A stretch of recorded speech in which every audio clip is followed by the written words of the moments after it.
أعوذ بالله من الشيطان الرجيم وقضى ربك ألا تعبدوا إلا إياه وبالوالدين إحسانا إما يبلغن عندك الكبر أحدهما أو كلاهما فلا تقل لهما أف ولا تنهرهما وقل لهما قولا كريما واخفض لهما جناح الذل من الرحمة وقل رب ارحمهما كما ربياني صغيرا.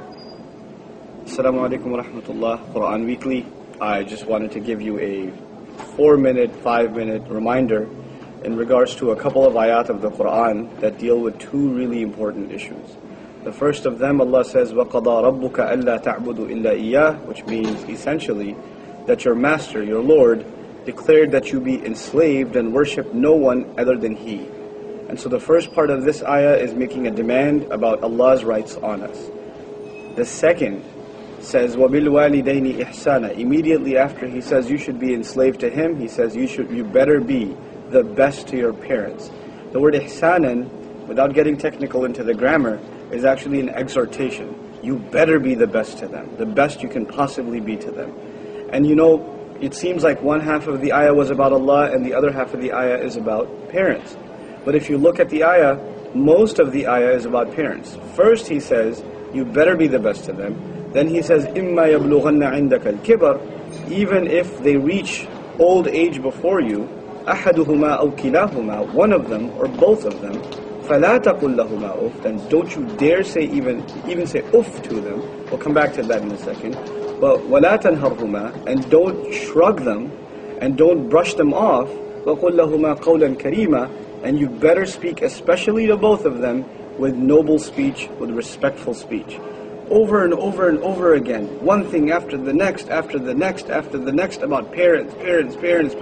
Just one thing about Allah and several things about parents. Just imagine how serious this matter is. But still, the thing to appreciate is Allah mentioned Himself first. And one of the lessons in that is, you're really not going to be able to be good to your parents if you're not truly a slave and a worshipper of Allah.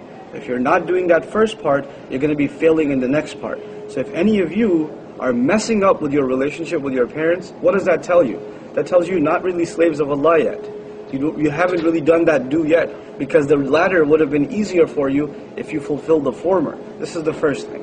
The second thing is, what does it mean to be best? And it says, وَبِالْوَالِدَيْنِ. It doesn't even say, وَإِحْسَانًا بِالْوَالِدَيْنِ. That would be a different meaning.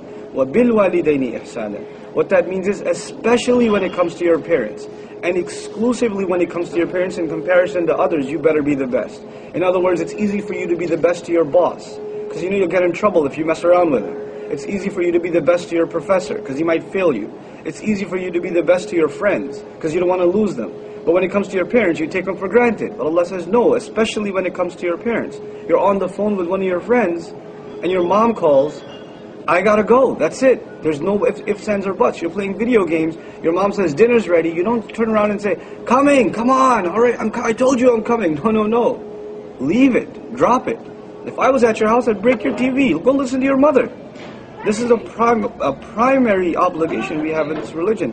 وَبِالْوَالِدَيْنِ إِحْسَانًا. Then He says, إِمَّا يَبْلُغَنَّ عِنْدَكَ الْكِبَرَ أَحَدُهُمَا أَوْ كِلَاهُمَا. He made it a point to mention one or both of them reaching old age. This is really important, because when our parents get older, they get more demanding. And as they're getting older, you're getting more independent and, turning into pretty much an adult. And you think you can make your own decisions and you have your own life, and they're still treating you like a kid, and they don't understand you, and you have all these complaints about them in your head, and you rant about them to your friends. But Allah says, especially when they get old, especially when they get antsy, especially when they get irrational, especially when they get, they don't understand where you're coming from and they put these demands on you, this is the time to be the best to them. And it's not going to be easy for anyone who's not a slave of Allah, who's doing this first, not for their parents, but for the sake of Allah. This is the first thing. The second thing Allah mentions. Then He says, وَقُلْ لَهُمَا وَلَا تَنْهَرْهُمَا. Don't shrug them off. Don't push them away. This is the same commandment given to the Prophet ﷺ in regards to the orphan. فَأَمَّا الْيَتِيمَ فَلَا تَنْهَرْ. Same words. right? As far as the orphan is concerned, don't shrug him off. Don't push him aside. Nahala to flow right by. Mom's talking to you, you walk right off. Or you don't even turn towards her when you talk to her. Shame on you. How can you do that to your mother? The kinds of pain she went through for you.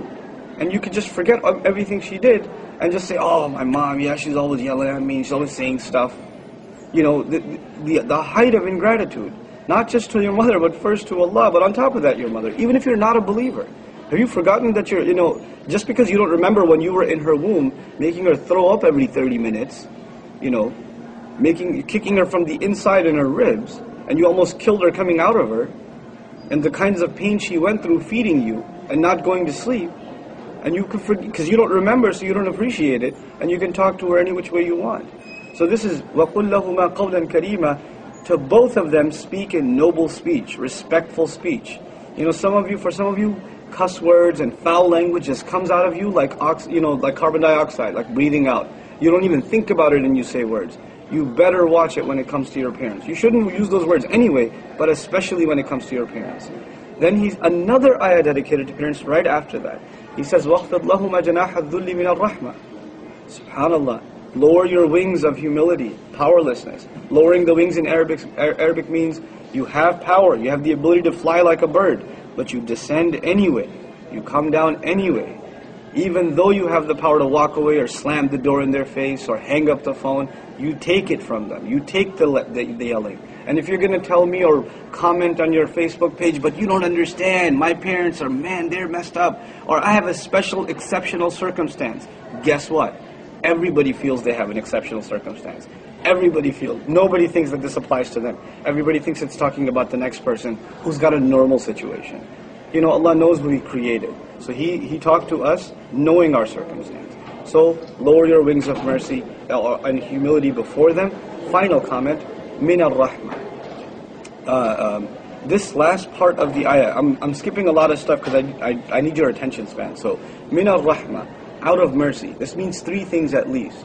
It means first, you better humble yourself to them, despite the ability not to humble yourself. You better do so because they're at an age where they need your mercy. Number two, because they showed you mercy when you were small. And they didn't rack it up and make a record of it and give you a bill when you were old enough. Look, I've been doing all these services. These are the hours of labor I put in for you. Now you pay me back. No, they showed you mercy. It's time for you to show them mercy. And the third and final one, if you want Allah to show you mercy, you better show them mercy. Min al-rahmah. May Allah make us the best to our parents, and may Allah make us help us understand these ayat and live by them. Barakallahu li wa lakum fil Qur'an al-Hakim, wa nafa'ni wa iyyakum bil ayat wa dhikr al-Hakim. Assalamu alaikum wa rahmatullah.